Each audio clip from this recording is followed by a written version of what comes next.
Hey, hello there. Let's talk about today's LeetCoding challenge question. Construct a binary tree from in-order and post-order traversal.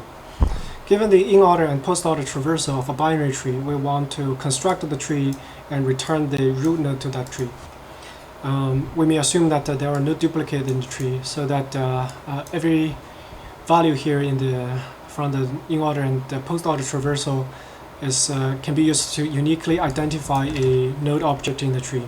If you look at the same value from the two different order traversal, they're going to be pointing to the same node object in the tree. So the two different trees here, they all points to the root node to the binary tree. Let's talk about the two different order traversals. For in-order traversal, we are exploring the tree in the order that is the left descendant, left subtree, root, and then right subtree. Within the two subtrees, we are exploring those subtrees in the same in order. So looking at this example tree here, we first explore the left subtree, which is a single node 9, then the root, which is 3. After that, we are applying the in-order traversal to the right subtree of node 3. So it's 15, 20, and 7. Left the root to that subtree, and then the right subtree of that, the binary tree rooted at the 20. So that's the order. What's good about the in-order traversal is that if we can identify the root to that in-order traversal, it's partitioning the in-order traversal into two parts. The left part is the in-order traversal for the left subtree. The right part is the in-order traversal for the right subtree for the partition node in there. And so if you look at the right section and identify the root for that, again, that node is partitioning the left for that section, which is only 15 here. That's the left. That's the in-order traversal for the left to that node, 20, and towards its right, it's going to be the in-order traversal for the right subtree to that root node. So if you can identify the root, that root is a partition to the in-order traversal into the in-order traversal to the two subtrees for that partition node. For post-order traversal, we are exploring the tree in the post-order. So it's left subtree, right subtree, then the root node. Within each root node, we are applying the post-order recursively. So looking at this example, we are exploring the left subtree, single node 9. Then is the post-order traversal of the right subtree, which is 15, 7, and 20. After that, we go back to the root for the whole tree, which is 3 here. So that's the post-order. What's good about post-order is that if you look at the reverse of post-order, it's always going to be ancestor before its descendants, because it's left subtree, right subtree, and then root. Within each of those sections is also left subtree, right subtree, and then root. So if we look at the post-order in the reverse order, it's always going to be the ancestor, then the descendants, in that order. So that's in order and post order. So let's think about how we can build a binary tree. Build a binary tree is basically two tasks. One is to create a new node object and assign a value to that. After that, the second task we need to do is to figure out who is this parent and to which side, left or right, we assign it to. So that can be combined with the in-order traversal, with the post-order. So obviously, to do this binary tree construction, we want to use the reverse of post-order. So for that, if we do that, then we're always going to be creating parents before we creating its descendants. So whenever we create a new node, it's guaranteed that the parent has already been created. How to identify the parent, and am I the left or right child to that descendant, to that parent node, can be combined with the reverse order of in order. So let's just demonstrate how to do that. So the first thing we do is to create the root node. That's the first node we encounter in the reverse of post order. So it's 3. We create that and then put that node onto the stack to keep track of the nodes we have just created. The next node we create is going to be 20, and then am I the left or right to 3? how can I know? We can do that by looking at the in order. If we explore the in order in the reverse order as well, as long as that we haven't processed the 15, that means we are still in the right territory, right subtree of 3. So since that the last node we processed is 3, when we deal with 20, we assign it to the right child of 3. And now the stack is 3 and 20. The next node we create is 7. So since that the last node we create is 20, we haven't fully processed the right subtree of that 20 yet. So the new node 7 is going to be the right child to 20. So now the stack is basically 3, 20, and 7. The last node we have processed is 7. So we look at the reverse of in order. We have totally processed the right subtree of 20. So we basically are done with 7 and pop it off. And we can also pop 20 out because whatever happens left next in the post order, reverse of post order, is going to be assigned to the left child to 20. And after that assignment, we can disregard 20 entirely because we're never going to be using it anymore. So indeed, the next node we grab from the reverse of post order is 15. We assign it as the left to 20. And now the stack become 15 and 3. We look at the inverse of in order. The last node we deal with is 15. It's equal to the node we're looking at in the reverse of in order. We pop it off, and then the next node we find in the reverse of in order is 3. That means we have totally dealt with all the right descendants for 3. We pop it off from the stack as well. And that's the last node we dealt with. So the next node we deal with is 9. We're going to be assigning that to the left to 3. So that's the iterative approach from in the reverse of both post order and in order. In the reverse of post order, it's guaranteed that we create a parent before we create descendants. In the reverse of in order, so that we can know that when have we processed all the right descendants for the node, and that's the time we pop it off. And and as soon as we pop this node out, we're gonna be able to attach the next node as the left descendants to that.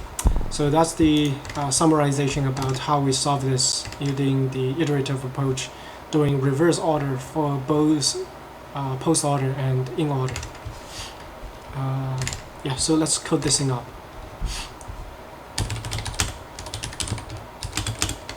The initialization for this approach is going to be 3 things: the root node, the stack, and the index accessor to the reverse of in order.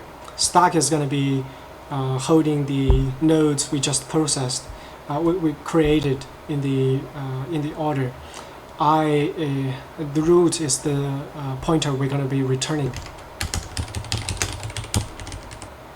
So initially root is none because we haven't processed any node. Stack is empty, and I is 0 from the right hand side. We're going to do create a node according to the reverse of post order.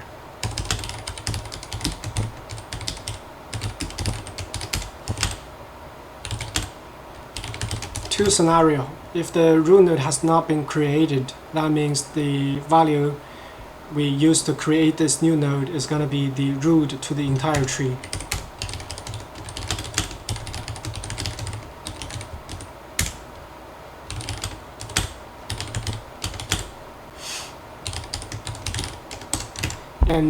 And then we annotate this node as the very last node that we have processed.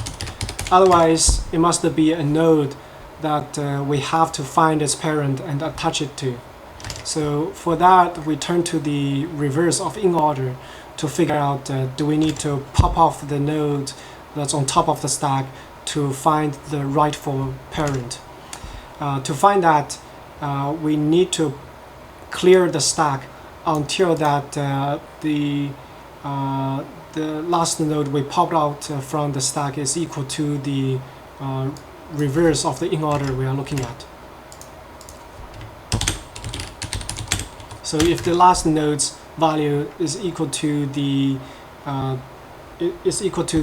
reverse of in order we're looking at, then we need to pop it off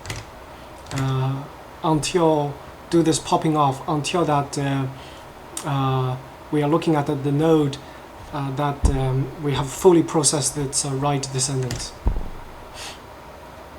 Then this new node must be the left child to that last node we pop off.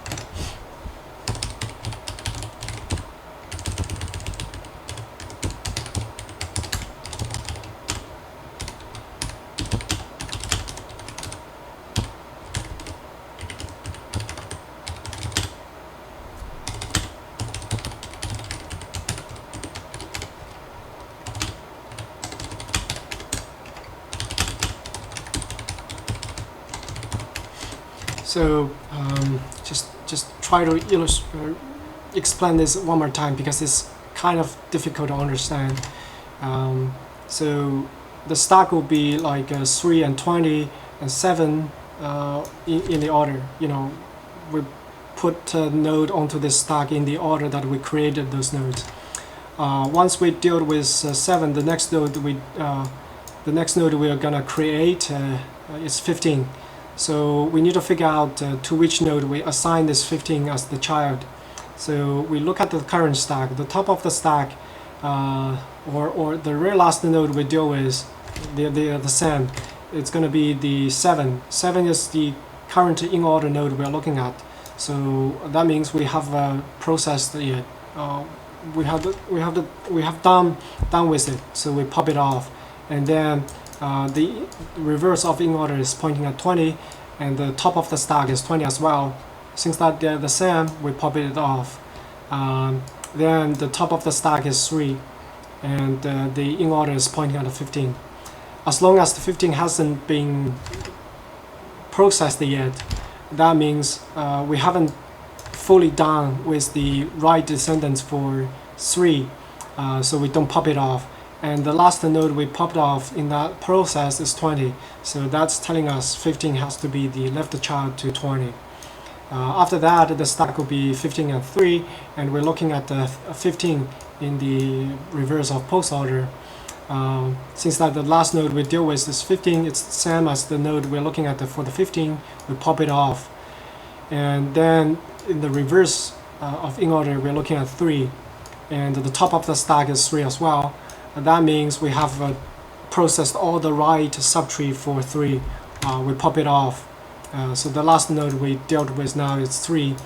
And this new node 9 is going to be the left child to that node. So we finally attached 9 as the left to 3. So after this while loop, the last node we popped off is going to be the parent to this new node.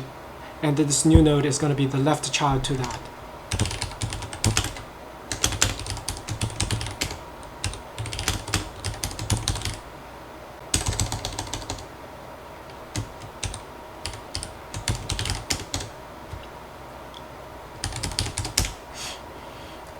Otherwise, that means the new node is the right child.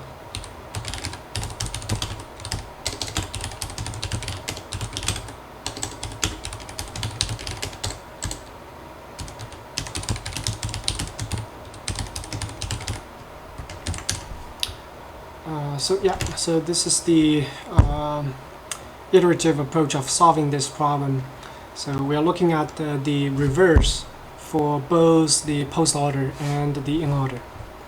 Because for post order, in the reverse, it's guaranteed that we create a parent before ancestor before we create descendants. And since it's left, right, and then root, for the in order, we also want to look at that in the reverse, because that's right, root, and then left. So based on that, we can figure out are we done with this right descendants for the node we have created. If that's so, we pop it off from the stack. Then whatever comes left next whatever new node we create next, it's going to be assigned as the left child to the last node we pop it off from the stack. So that's the iterative approach of solving this. A benefit of this iterative approach is that the space complexity is guaranteed to be the height of the tree, and the time complexity is linear. For recursive solution, you might need a reverse mapping from the nodes value to the index in the in order, so that you can slice this in order to be to only pass that in order for the subtree to the subproblem. So you might need this reverse mapping in some of the implementations. If you indeed use that, it's going to be linear space, so it's not as good as the iterative approach. But the bad thing about iterative approach is it's a little bit difficult to visualize, think about in this case. You can still visualize it, simulate the process, but it's a little bit difficult to imagine, to think about in the interview time. So this is indeed a case where the recursive solution is better than the iterative approach. Let's talk about the related problem 105, construct a binary tree from pre-order and in-order traversal. The iterative solution to this problem is almost identical to the LeetCoding challenge question today in the in-order and post-order. To think about that, for pre-order is root, left, right, combined with the in-order left, root, and right. You basically borrow copy the code. Instead of doing reverse from the two different orders, you're just doing the sequence from left to right for both of the pre-order and the in-order. And you also use the stack to keep track of the node you processed. Because you're looking at the in-order from left to right, so it's a left, root, right. You can tell when you have finished the node, all that's left of descendants, so that the next new node created is going to be the right child to the last node popping off from the stack. So that's why you are doing for this 105, you are enumerating the pre-order in the left to right order, and also you're looking at the in order in the left to right order, not the other way around for both cases, for both order traversal. And you are assigning this as the right child to the last node you pop off. Otherwise, it will be the left child of the last node you pop off. So that's the only difference. You just with few tweaks, very few changes, you can convert the solution from this to 105. I think this should be 106. So the solution is really just with a simple change you can solve both of those two questions. That's the question today. And yeah, linear space and guaranteed to be the height of the tree as the space. Linear time and guaranteed the height of the tree as the space.